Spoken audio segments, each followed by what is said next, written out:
Най-важното нещо, което калява, обработва и променя е егото. Егото за мен, особено при българите.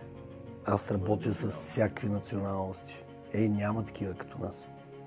И ако трябва един урок аз да напъвам, и аз го правя на всички мои ученици, то е да си притъпят тъпото его. Аз се възхищавам на бойци, които са войни, не спортисти. Бойцът трябва да е пример за обществото. Бойцът трябва да е воин. Аз съм израснал с книги за бушидо, самурай, азиатски етикет.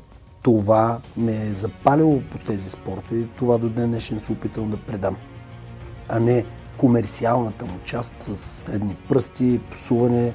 Но едното нещо, ако трябва да го синтезирам стрикно в нашата сфера, кое пречи? Липсата на примери. Това е моята мисия. Всичко, което правя е да, доколкото мога, да дърпам обратно към старото, към това, към истинските ценности, към това да си държиш на думата. И хората вече не си държат на думата.